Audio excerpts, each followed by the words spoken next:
பார்த்து கொண்டே இருப்பார்களாம். காரணம் என்ன? நாயகத்தை சிறுவயதில் வளர்த்த பெண்மணி.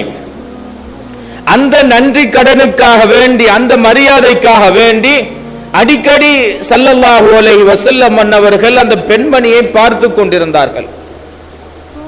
வரலாற்றில் பதிவு செய்யப்பட்டிருக்கிறது. எந்த அளவுக்கு ஸல்லல்லாஹு அலைஹி வஸல்லம் அன்னவர்கள் ஃபாத்திமா பின்த் அஸத் ரலியல்லாஹு தஆலா அன்ஹா அவர்களோடு இருந்தார்கள் என்றால், ஃபாத்திமா பின்த் அஸத் ரலியல்லாஹு தஆலா அன்ஹா அவர்கள் வஃபாத்தாகிய பொழுது ரசூலுல்லாஹி ஸல்லல்லாஹு அலைஹி வஸல்லம் அவர்கள் தன்னுடைய ஆடையை அவர்களுக்கு கஃனாக நீங்கள் அணிவியுங்கள் என்று தனது ஆடையை கொடுத்திருக்கிறார்கள்.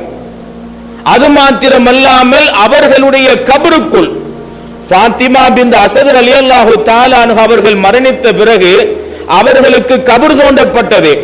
அந்த கபரினுள் கண்மணி நாயகம் ஸல்லல்லாஹு அலைஹி வஸல்லம் அன்னவர்கள் படுத்திருக்கிறார்கள் என்றெல்லாம் வரலாற்றில் பதிவு செய்யப்பட்டிருக்கிறது. காரணம் என்ன? நாயகத்தை சிறுபராயத்தில் வளர்த்தார்கள். அப்ப தவாப் செய்து கொண்டிருக்கிறார்கள். ரசூலுல்லாஹும் தவாப் செய்து கொண்டிருக்கிறார்கள். தவாபு செய்து கொண்டிருக்கக்கூடிய இடை நடுவில் அவர்களுக்கு பிரசவ வலி ஏற்பட்டது. ஃபாத்திமா பின்த் அஸத் ரலியல்லாஹு தஆலா அன்ஹா, அபூ தாலிப் ரலியல்லாஹு தஆலா அன்ஹு